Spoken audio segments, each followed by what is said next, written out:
All right, welcome to today's episode of Construction Hot Takes. So, I've been getting so many calls and emails and RFPs and inquiries about artificial intelligence. I figured we just dedicate an episode to it today. Yeah, So our what HubSpot is popping off with oh my God, all of the AI. Everyone's coming in through AI posts, AI posts, AI posts. like it's all anybody's talking about really right now. Like construction is construction, but everybody's wondering like, how can I use AI? Are we ready for AI? They're asking all these questions. So I figured we just put together an episode.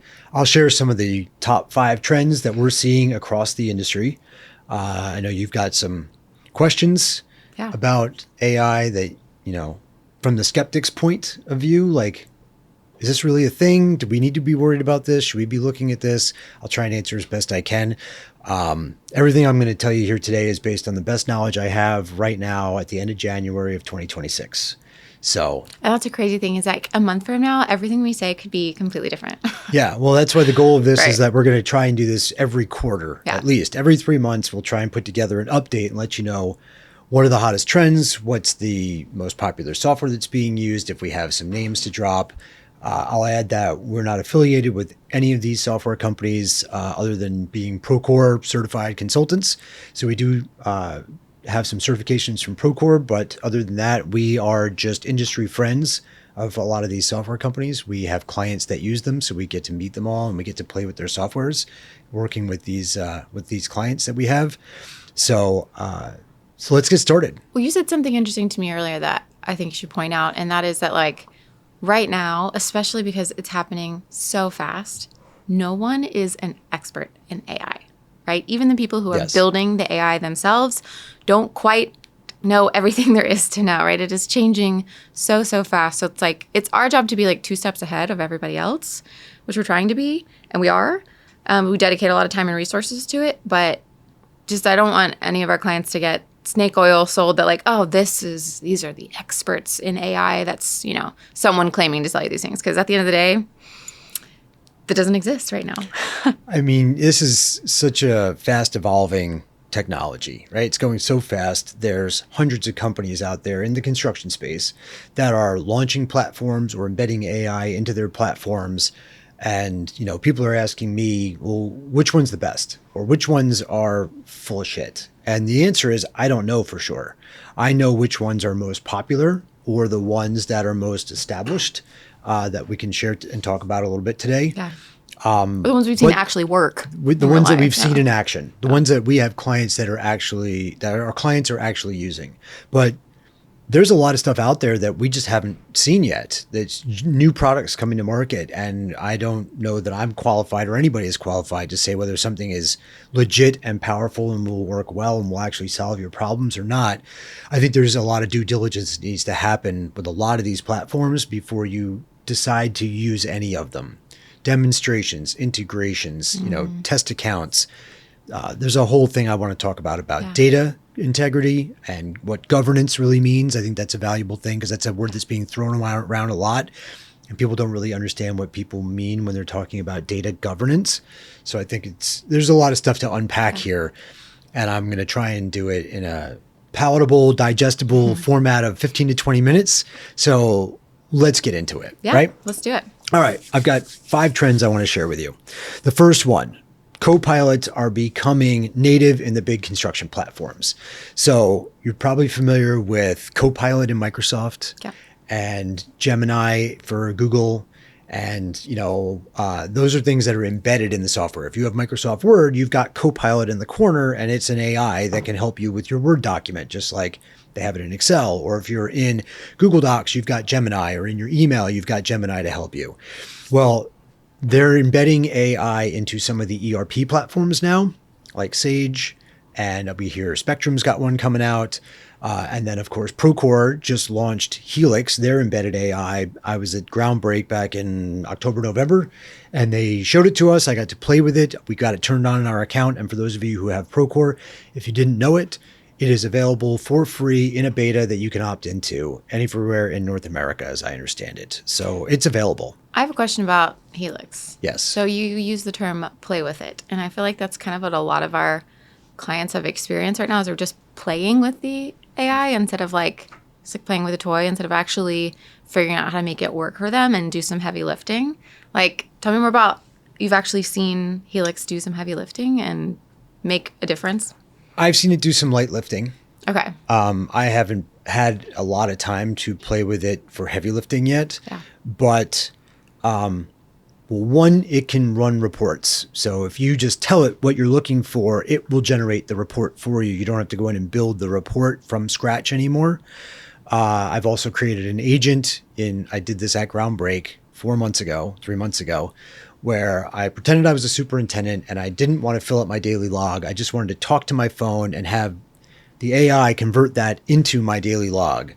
So I built an agent in a few minutes with their help that did just such a thing. I then opened it up. I talked to it. It started populating my daily log, and then it asked me questions about parts of the daily log that I hadn't given it any data on. Like it said, "Oh, did you have any rental equipment on site today?" So then I could tell it what kind of rental equipment I had. And then it prompted me for like the next section to complete my daily log for me. So I was, as a superintendent, didn't have to sit there typing on my phone or logging into Procore.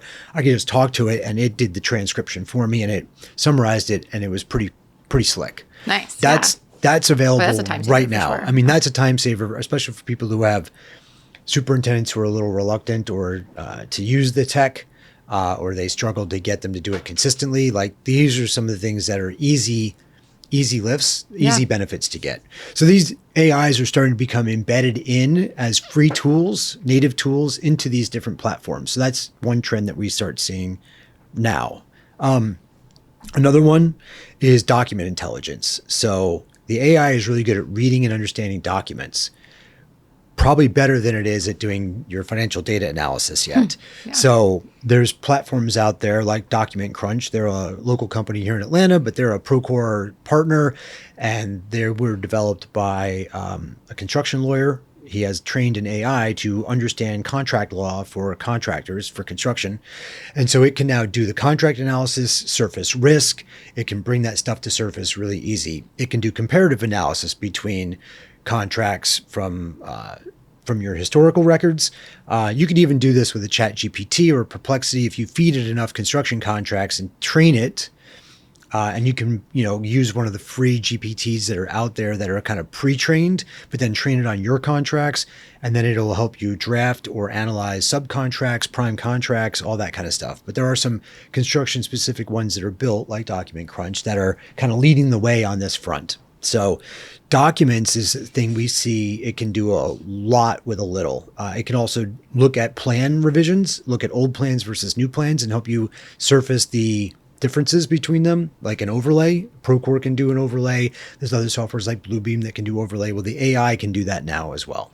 So that's pretty powerful. How trustworthy is that stuff, though? Have you seen it? Like, have you really dug into it and been like, wow, this output is like awesome? Or is it still require babysitting? Because I know a lot of the AI tools, they do still require a good bit of babysitting. It certainly does steps 1, 2, 3, right? But maybe you have to do 4, 5, and 6. Like, where's it at? Well, as I said, it's there to surface the anomalies. It's not there necessarily to resolve them, although with Document Crunch, it can surface them, and then it can actually provide you with recommended language from a construction lawyer that you can then take to your attorney or your in-house counsel to have them finalize, but it's saving a lot of time is what it's doing. It's like, hey, I spotted this contract language. You may not want to sign up for that. Here's my recommendation for how you should redline that and send it back.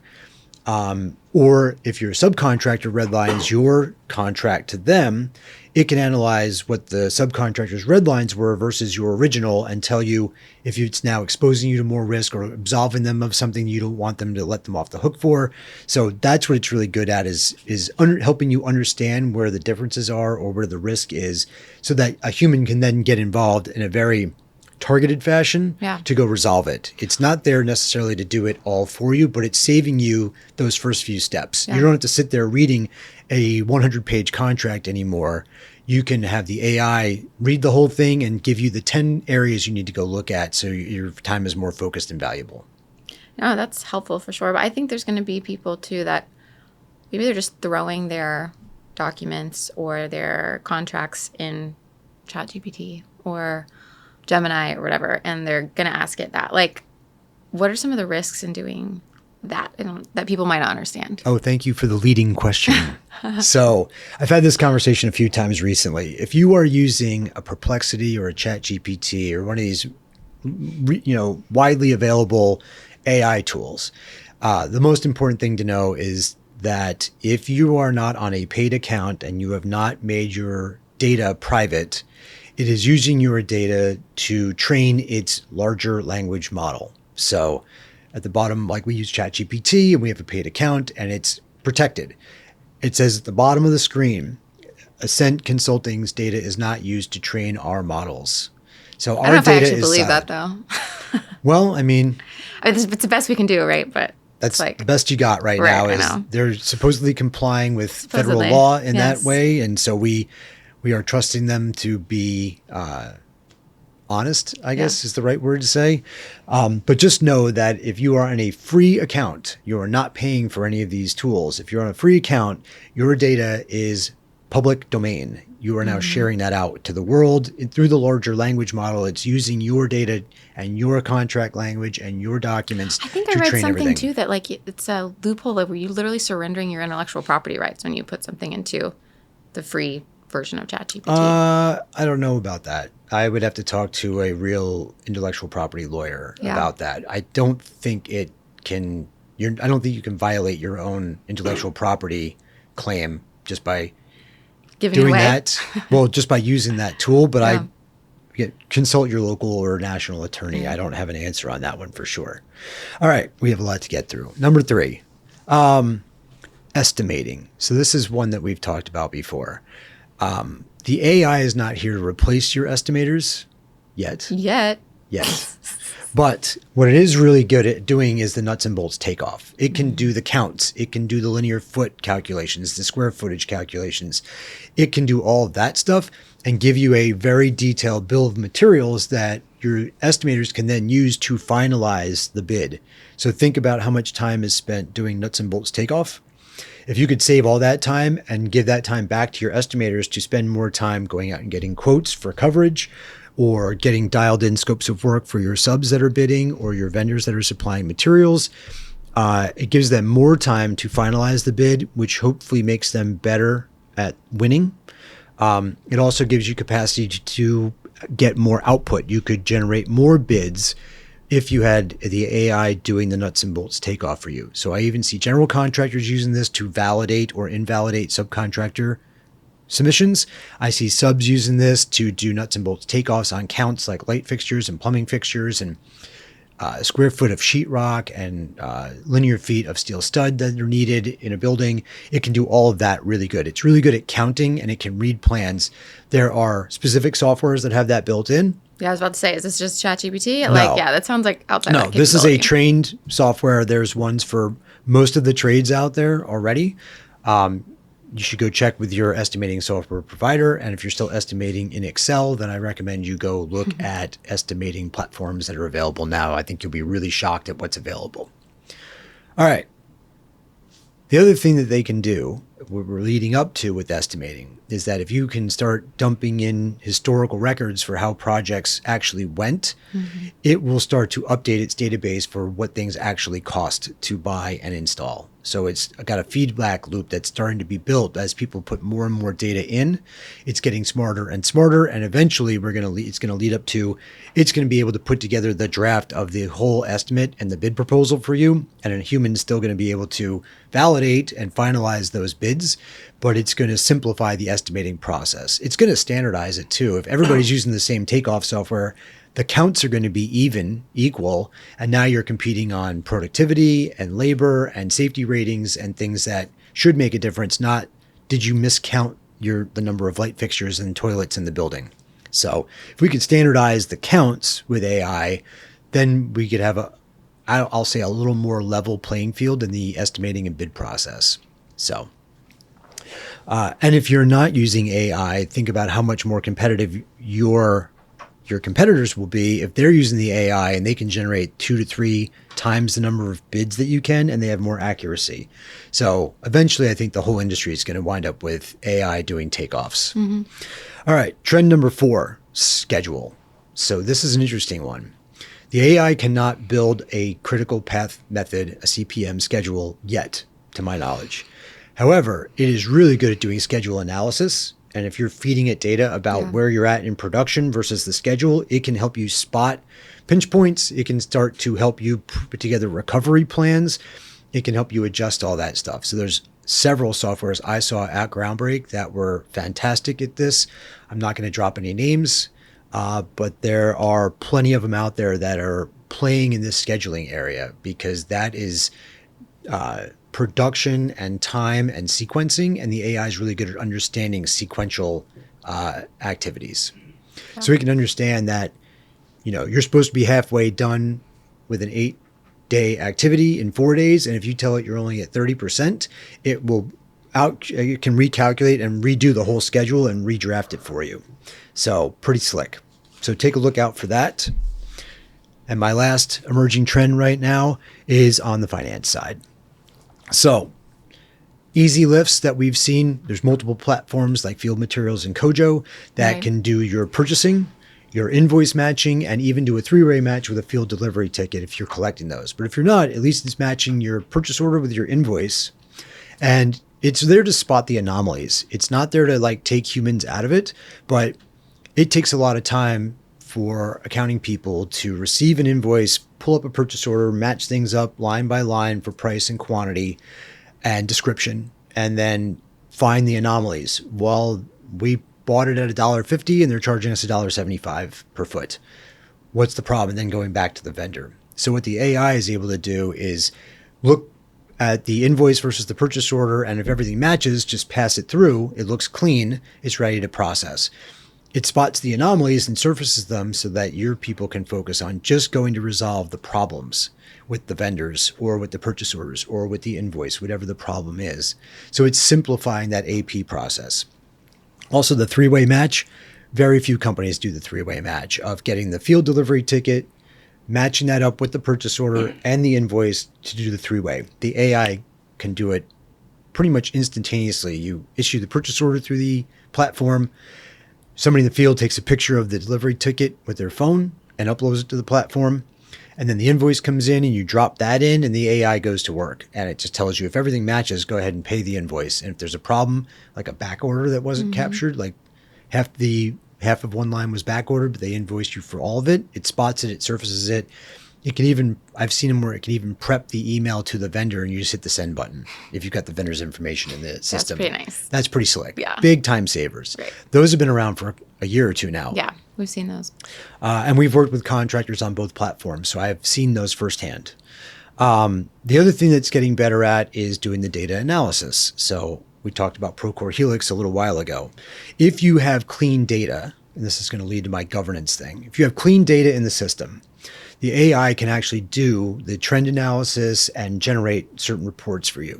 So what do I mean by data governance? So data governance at its most basic form is, are we collecting the same data across all of our projects in the same format and putting it in the same place? So the example I've used recently was RFIs. If everybody is putting RFIs into Procore, for example, it's the easiest one to talk about because we're talking about Helix. If everybody's putting their RFIs on their projects into Procore, it can do RFI trend analysis. But if some people are still sending them in emails and some people are sending them, generating them, putting them in a spreadsheet, and not everything's in Procore, then you do not have standardized data. And then therefore any reports that come out of Procore on that topic would be skewed to just the projects that have that data. So we talk about data governance, again, collecting the same data the same way and storing it in the same fashion so that the AI has a consistent place to look. If you are doing that with commitments and subcontracts and purchase orders and change orders, and you're doing them all the same way, then you have data governance. And now you can run actual reports that won't be skewed. The AI can only work with the data it has. And there's an old saying from the 80s or 90s, garbage in, garbage out. It still holds true. If you put garbage in the system, the AI is working with garbage and you're going to get garbage out. No, I think we've seen that happen with the prospective clients that come to us and they want solutions now and they want to buy this cool software and they just want it to start working. Where it's like, whoa, your data has to be the first step. Like, you got to Yes. make sure that that's good. And I think a lot of people forget that that step needs to happen, and you can't. And if anyone's going to sell you something, oh, it doesn't matter. Like, just, Well, the thing about the data is it starts with humans. Yeah. You have to be the one, we have to be the ones putting the data in the system for the AI to do something with it. Right. It doesn't just create data out of nowhere. It can generate output data, but the input data, the commitments, the RFIs, the change orders, those start with humans putting data into the system. And if everybody's putting the data in the same way, then the AI can really be leveraged to do a great job for you.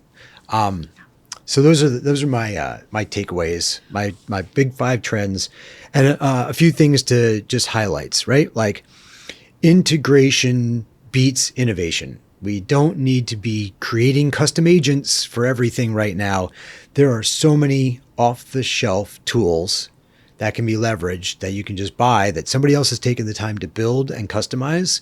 They can then be configured for your systems, integrated, but you don't have to be innovators at this point. You can just become users. Well, and that's a key part too, is that having your entire organization actually adopt using it in the specific and agreed upon way, like just that is going to set you 2 steps above your competitors who aren't using it. I mean, that's a lot of what we're doing right now, Yeah. is helping our clients figure out what is the right tool to use and what do we need to do first to make that tool useful for you. So this happens a lot with, they want to get into the AP invoicing software, but not everybody creates purchase orders in the system the same way, or not everybody's creating purchase orders, or maybe they have a construction side and a service side and they do things differently on the 2 sides. So we have to come up with a way to standardize the data, Right. so that we can use the AI to process invoices. So that's an example. Service is a lot different than construction operations, and taking into consideration those 2 different functions, the 2 ways those 2 different departments operate, is where we're finding a lot of opportunity to help our clients.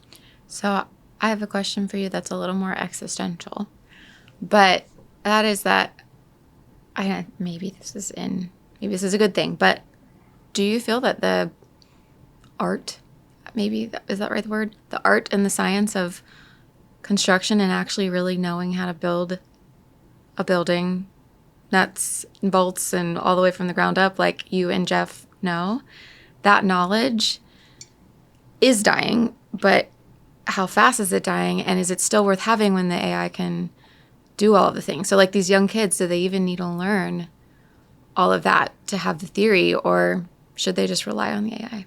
No, you can't rely on the AI, and you won't be able to rely on the AI for that stuff. I don't think in our generation, in my lifetime, there's just too much craft to it. What the AI is good at is the paperwork side of construction, the data side of construction, but the actual art of building things and understanding sequencing and coordinating people, because it's people who are building these things, Right. and managing the people and organizing the teams and taking the safety precautions and ensuring the quality. We can try and automate a lot of that, and we can offload a lot of that to the AI, but it's really right now, in my mind, the craft of building is not going to be replaced by autonomous robots with AI that know how to lay bricks, for example. It could be done, but I don't think that that's where the leverage is. The leverage is in everything that goes into supporting those folks in the field that are actually doing the work. The paperwork, the purchasing, the deliveries, all the sequencing, the scheduling, the invoicing, the billing, the money collection, the finance side of the business. That's where the leverage is now. The field side can benefit from that because now the data's there, the knowledge is there for them to go do their jobs. It's on demand. They can get to it quickly, and they can have a lot of confidence that that data is accurate. Like, they have the most recent set of plans. They can see the RFIs were asked and answered. It's all available now, so that they can go do their job with their tools. I hope that's the way that it goes. Well, until Skynet becomes active and the Terminators show up. Right. I did just rename my home network Skynet just to freak out the neighbors. So you got to have a sense of humor about these things. All right. That's my Q1 2026 AI update for the construction industry. I hope you enjoyed it. I hope you learned something. Please subscribe, follow us, like us, check out our YouTube. We're up over 17,000 views on YouTube now.